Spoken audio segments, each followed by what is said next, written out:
오늘은 제가 말씀을 전하게 되었습니다. 원래 담임 목사님이 설교를 하셔야 되는데 특별히 부탁하셔서 말씀을 증거하기 때문에 말씀을 통해서 함께 귀한 은혜를 나누고자 합니다. 우리가 요즘 시대를 살다 오면서 가장 많이 하는 것 중에 하나는 평가를 많이 본다는 사실입니다. 리뷰와 평가를 많이 보게 되는데, 왜냐하면 다양한 정보와 다양한 것들을 우리가 접하기 때문에 우리가 항상 리뷰를 많이 신경 쓰게 돼요. 그래서 병원을 갈 때도, 여기도 병원이 많이 있죠. 어떤 한의원이 좋은지, 어떤 병원이 좋은지를 우리는 이제 구글 평점이라든가 사람들의 평가를 듣고 방문하게 됩니다. 또한 음식점을 찾을 때도, 맛있는 것을 먹으러 갈 때도 우리가 기왕 돈 들여서 먹는 것이기 때문에 어떤 음식을 선택하고 먹을지를 고민하게 되고 또 평점을 보게 됩니다. 그래서 사람들의 평가가 좋으면 그곳을 방문하기도 합니다. 또 어떻습니까? 우리 여행 갈 때도 마찬가지죠. 여름 휴가 갔다 오셨는지 모르겠는데 여행 갈 때도 마찬가지입니다. 수많은 여행지 중에 어떠한 여행지가 내가 가진 재산과 내가 가진 시간을 들여서 갈 만한지를 우리는 평가하게 됩니다. 그래서 우리가 이 땅을 살면서 수많은 일들을 할 때 우리는 평가를 보게 됩니다.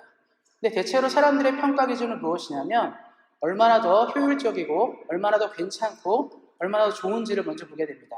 더 나은 선택을 하기 위해서, 더 좋은 선택을 하기 위해서 우리는 평가를 보게 됩니다. 그래서 사람들의 기준들은 거의 비슷해요. 음식점을 선택할 때는 최고로 맛있고 가성비가 좋은 곳을 선택하게 되고요. 여행지를 갈 때도 최고로 편하고 즐거운 곳을 선택하게 됩니다. 결국 사람들의 선택은 우리를 만족할 수 있게 하는 것, 우리를 즐겁게 하거나 행복하게 할 수 있는 것에 대한 대답들을 가지고 있습니다. 그런데 우리가 오늘 말씀을 살펴볼 하나님의 평가 기준도 그러한지를 우리가 말씀을 통해서 함께 살펴보았으면 좋겠습니다. 오늘 말씀을 살펴볼 때 우리는 몇 명의 인물들을 함께 살펴보게 될 텐데요. 이 인물들을 통해서 우리는 하나님의 기준과 사람의 기준들을 좀 보는 시간들을 가지게 될 것입니다. 그래서 오늘 말씀을 이해하기 위해서 먼저 알아야 될 것은 나실인이라는 것에 대해서 알아야 합니다.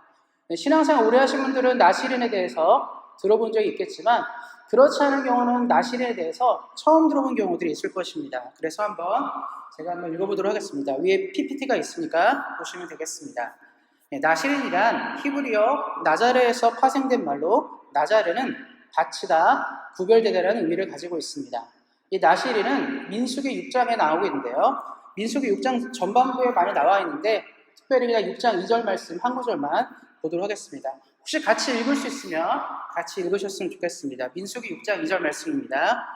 이스라엘 자손에게 전하여 그들에게 이르라. 남자나 여자가 특별한 서원 곧 나실인의 서원을 하고 자기 몸을 구별하여 여호와께 드리려고 하며, 이런 말이 있습니다. 성경의 나실인은 특별한 사람들, 특별한 서원을 통해서 하나님께 바쳐진 사람들을 말합니다. 그래서 나실의 구절을 6장을 좀 읽어보시면, 집에 가서 시간 되시면 민수기 6장을 보시면 잘 나와 있는데요. 어떤 사람들이 나실도 살아야 되고 어떤 조건들인지가 나와 있습니다. 특별하게 거룩하게 구별된 자라는 의미를 가지고 있기 때문에 나실의 첫 번째 조건 중에 하나는 포도주와 독주를 마시지 않는 것입니다. 평생을 통해서라든가 또 일시적인 서원 기간을 통해서 포도주와 독주를 마시지 않습니다. 또 한 가지는 뭐냐면 나실인은 시체를 만지지 않습니다. 다른 말로 하면 심지어 부모님의 장례라든가 어떤 이런 중요한 상이 있죠. 그럴 때에도 시체를 접촉하지 않습니다. 왜냐하면 하나님께 바쳐진 거룩한 몸이기 때문에 죽은 것과 함께하지 못하도록 규정이 되어 있습니다. 또 한 가지는 뭐냐면 남자든 여자든 나실인이 서원하게 되면 머리카락을 자르지 않습니다. 그래서 머리카락을 기르도록 되어 있습니다. 몇 가지 조건들을 좀 보다 보면 나실인은 대체로 거룩하게 사는 삶, 하나님 앞에 구별되는 삶을 원해서 하나님의 특별한 규정들을 두었습니다. 그러니까 나실인이라는 것은 특별한 사람으로 살아간다는 것을 말합니다. 근데 성경에는 나실인이 두 가지 종류가 있는데요. 하나는 뭐냐면 나실인이 특별하게 태어날 때부터 평생토록 죽을 때까지 나실인으로 사는 운명이 지어진 사람들이 있습니다. 그런 사람이 하나 나오고요. 또 하나는 뭐냐면 일시적으로 나실인이 될 수 있습니다. 우리도 그럴 때 있죠. 뭔가 힘들고 어려울 때, 고통스러울 때 우리가 기도를 하게 돼요. 기도를 할 때 보통 금식 기도를 많이 하는 경우들이 있습니다. 금식하면서 시간을 드리는 거죠. 일주일, 한 달, 이런 식으로.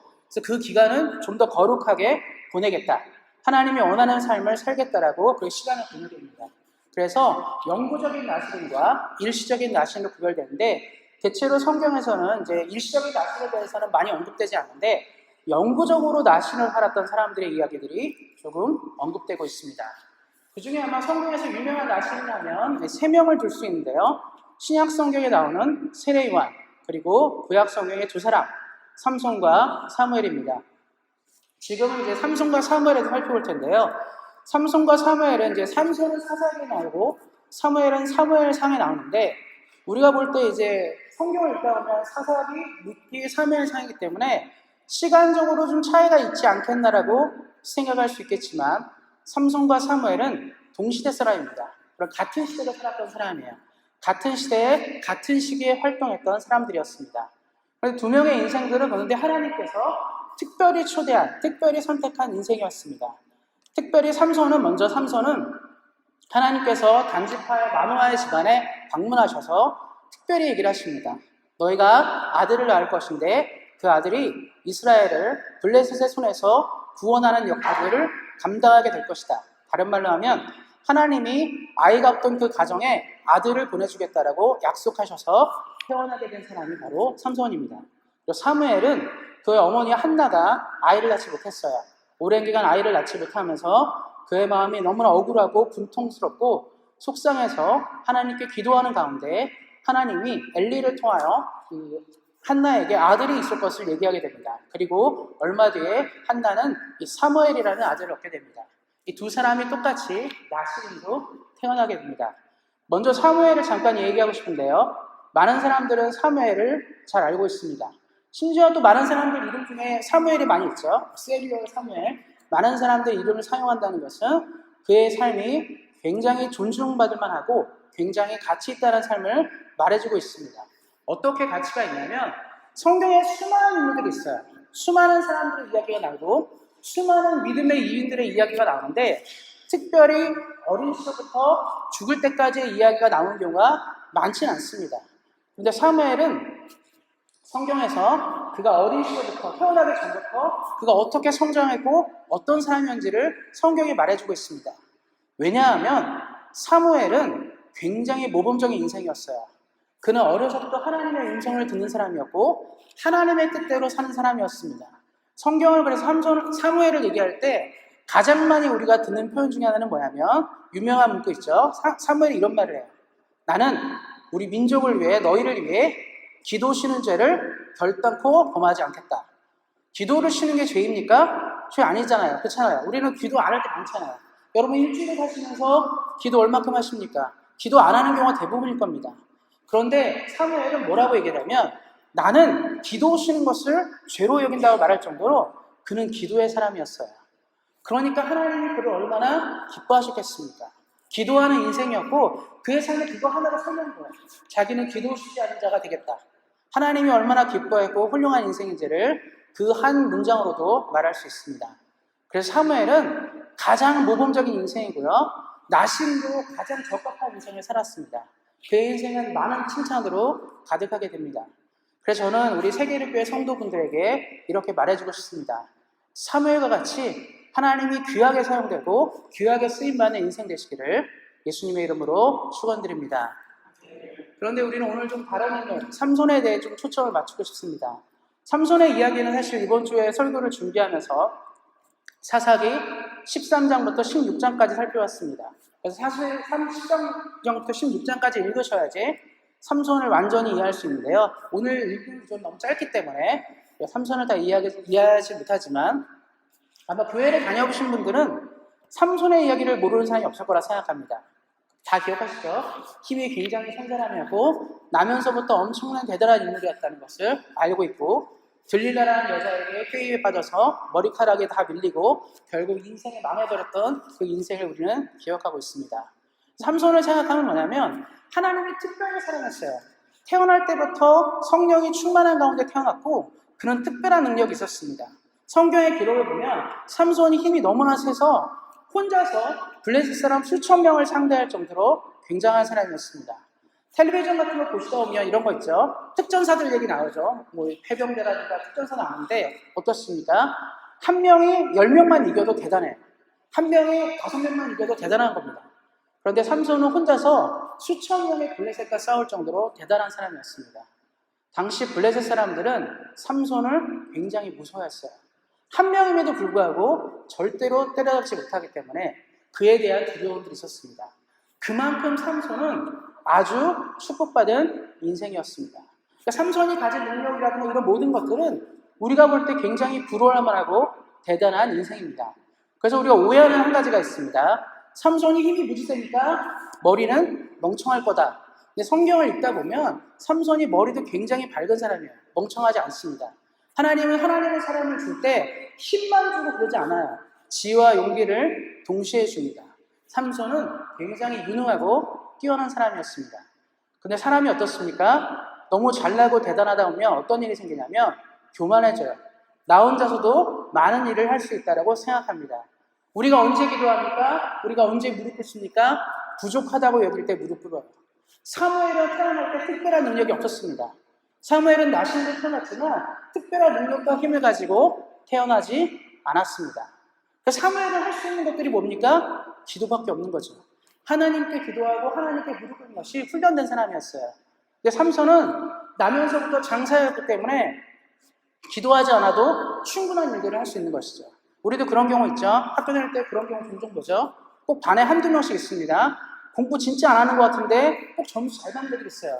조금만 공부해도 시험을 잘 보는 애들이 있습니다. 뛰어난 거예요. 머리도 좋고 공부하는 것도 좋고 실력이 좋은 거죠. 대부분 어떻습니까? 그렇지 못하는 거죠. 그래서 우리는 시간을 많이 투자해서 공부하는 거예요. 그만한 능력을 따라잡기 위해서 그렇습니다. 삼손이 그랬어요. 대단한 사람이었습니다. 근데 대단한 힘과 능력을 의지하다 보니까 어떤 일이 생겼냐면 하나님 없이도 인생을 살 수 있었습니다. 그래서 그는 자기 마음대로 살아요. 처음에 말씀드렸죠. 나시리는 머리를 기르고 술을 마시지 않고 죽은 자를 만지면 안 된다 이런 규정인데 사사기 13장부터 16장까지 쭉 읽어보시면 삼손이 나시린의 모든 규정을 어깁니다. 그는 죽은 것도 만지고요. 그는 술도 마시고 포도주도 마시고 그런 여러 여자와 관계도 하기도 하고 방탕한 삶을 살았습니다. 급기야는 들릴라에게 자신의 머리카락을 밀어야 한다고 말하는 정도로 해서 머리카락까지 밀렸습니다.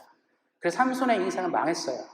쉽게 말하면 그가 대단한 능력과 힘을 가졌지만 모든 것을 잃고 사사기 말씀을 보다 보면 그는 블레셋의 깊은 감옥에 갇혀서 노예가 되었습니다. 그래서 사람들은 삼손을 어떻게 평가하냐면 실패한 인생으로 많이 평가해요. 실제로 많은 목사님들이 설교하실 때 삼손을 좋게 평가하지 않습니다. 삼손 같은 인생이 되면 안 된다.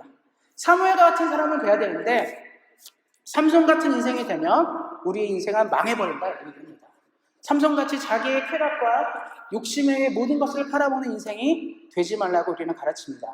그래서 많은 사람들은 대부분 삼손을 생각할 때 평가가 굉장히 각해요.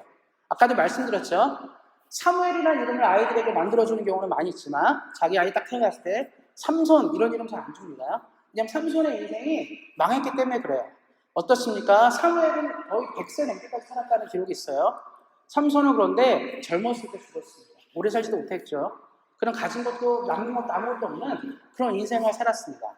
그래서 우리들의 평가는 삼손은 아주 저평가되어 있습니다.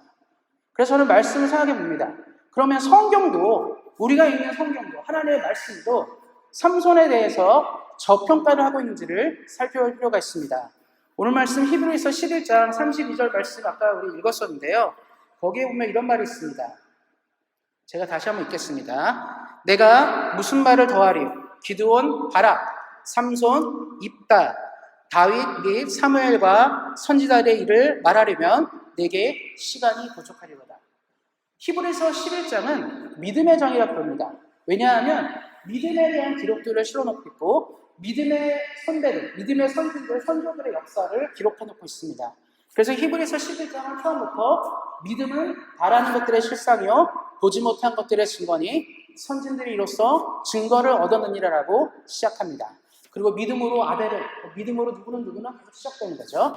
그리고 전체를 걸쳐서 믿음의 위인들의 역사와 그들의 삶들을 기록해 놓고 있습니다.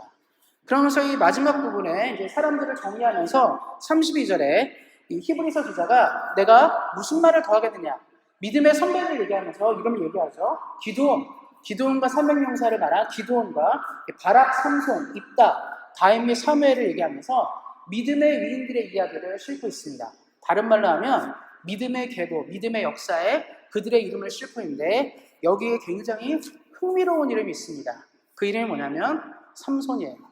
성경의 평가, 우리가 인간들이 보는 평가에 대해서는 삼손은 망한 인생이고 그는 좋은 평가를 받기 어려운 인생으로 성경은 기록하고 사람들은 말하고 있는데 성경은 지금 히브리서는 믿음장이라 말하는 믿음의 위인들을 기록한 히브리서 기자는 삼손의 이름을 기록하고 있습니다. 사실 심지어 이제 사무엘도 성경을 읽다 보면 저 사무엘상을 읽다 보면 사무엘의 마지막 고별 설교를 해요. 이스라엘이 위험이 빠졌을 때 하나님이 기드온도 보내고 누구도 보내서 자기 이름을 언급하거든요. 그런데 동시대를 살았던 삼손의 이름도 사무엘은 언급하지 않아요. 사실 같은 시대에 살았기 때문에 누구 훌륭한 사람이 있으면 알게 되지 않겠습니까? 우리도 이제 1차 35년을 보내는데요. 어떻습니까? 독립운동하게 되면 비슷한 시기에 살기 때문에 이름들이 같이 거론되고 같이 이야기가 돼요. 누가 어떤 활동을 했고 누가 어떤 일을 했는지를 얘기하게 됩니다. 그럼 사무엘은 삼손의 존재를 충분히 알만했는데 사실 사무엘도 삼손 얘기를 하지 않습니다. 그런데 히브리서 기자가 삼손의 이야기를 사무엘과 동시에 올려놓고 있습니다. 다른 말로 하면 히브리서 기자는 성경을 기록할 때 하나님의 영광을 받아 말씀을 기록했죠. 그때 그가 본 건 뭐냐면 하나님은 삼손에 대해서 평가를 좋게 하고 있다는 것을 알았다는 겁니다. 그리고 말씀에 실어 있죠. 그럼 우리 여기 질문이 하나 있습니다. 그럼 왜 삼손에 대한 평가가 좋았을까를 고민하게 될 수밖에 없죠. 그는 나신의 규정을 어겼고요. 하나님의 뜻대로 살지 않았습니다. 자신의 쾌락을 위해 살았고 결국은 모든 것을 잃었던 사람인데 그럼 무엇을 기준으로 하나님은 삼손을 히브리서 말씀에 믿음의 위인의 인물에 넣고 있는지를 우리는 주목할 필요가 있습니다. 그래서 오늘 말씀이 아까 한 구절 더 읽었었죠. 11장 6절 말씀인데 거기에 이런 말이 있습니다. 믿음이 없이는 하나님을 기쁘시게 하지 못하나니 하나님께 나아가는 자는 반드시 그가 계신 것과 또한 그가 자기를 찾는 자들에게 상 주시는 이심을 믿어야 할지니라. 우리는 하나님의 기준에 대해 생각할 때 믿음을 얘기하는데 우리가 오해하는 한 가지가 있어요.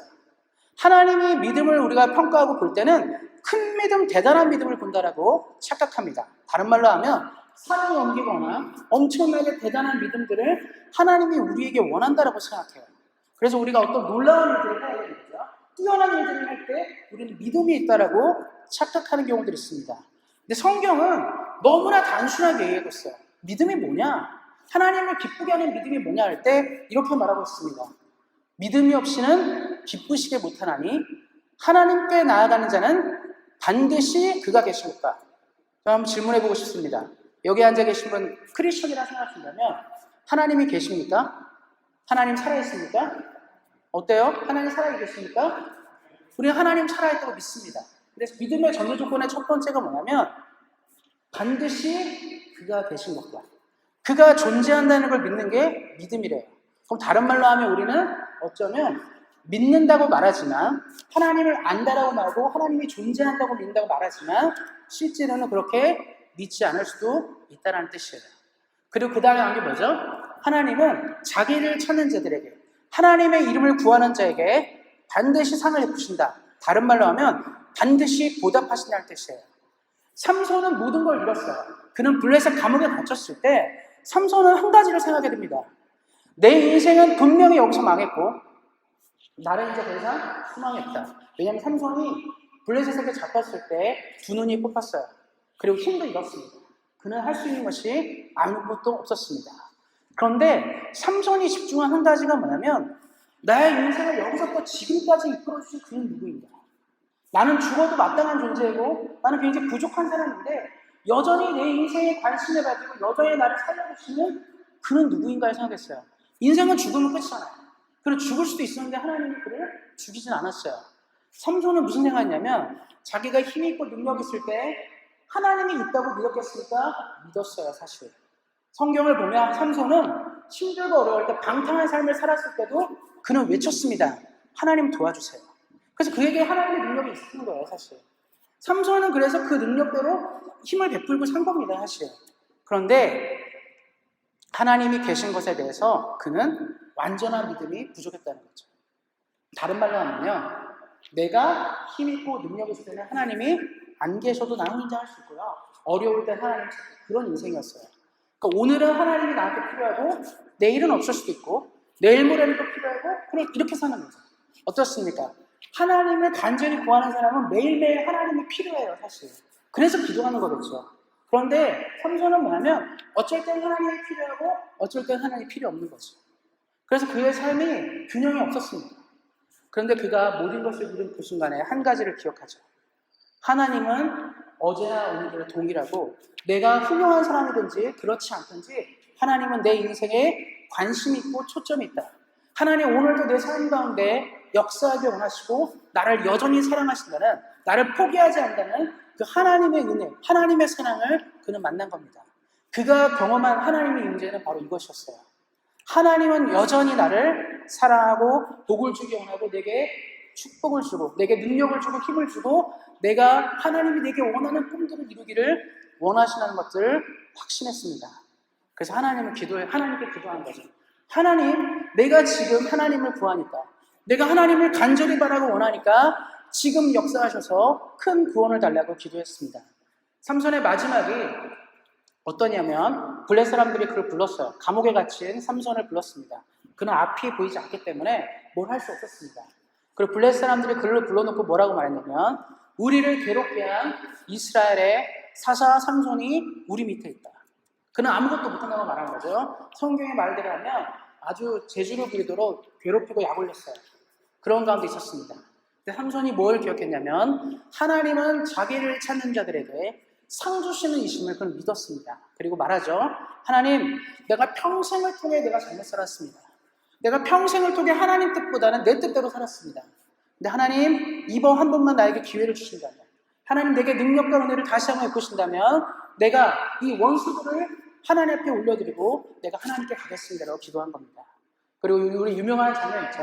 삼손이 블레셋 신전을 바치고 있던 두 기둥을 힘껏 끌어안고 신전을 무너뜨립니다.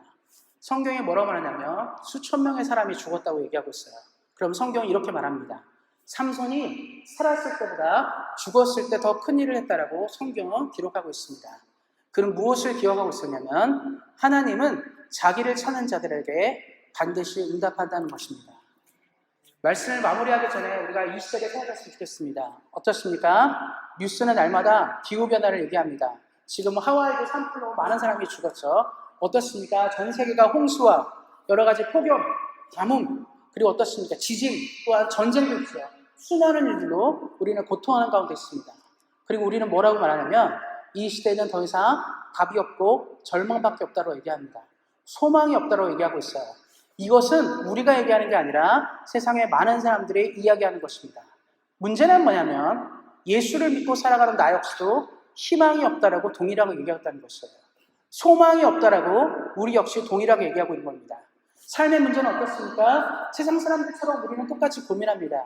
우리 가정에 있는 문제, 우리 진로의 문제, 우리 사업과 회사, 우리가 속해 있는 모든 문제 속에서 우리는 세상 사람들과 똑같이 너무나 힘들다고 말하고 절망적이라고 말합니다. 우리에게는 아무것도 없다고 생각하기 때문입니다. 그래서 요즘 시대를 뭐라고 말하냐면 믿음이 없는 시대예요. 교회는 많이 있습니다. 전 세계 교회 숫자 엄청 많이 있고요. 전 세계 크리스천도 엄청 많이 있습니다. 그냥 세계적인 통계를 보더라도 전 세계 20%는 크리스천입니다. 어떻습니까? 역사 이래로 유례없이 크리스천의 힘들은 약하고 우리의 믿음은 땅에 떨어진 시대를 우리는 살고 있습니다. 성경 말씀대로 하면 마지막 때에 내가 믿음을 보겠냐고 얘기하는 겁니다. 예수님이 그렇죠. 마지막 때에 믿음을 보겠느냐. 근데 우리는 오해하는 한 가지가 있어요. 자꾸 믿음을 볼 때 내가 어떤 큰 능력이 있어야 되고 큰 힘이 있어야 되고 대단한 것을 말하지만 성경은 굉장히 단순한 것을 얘기합니다.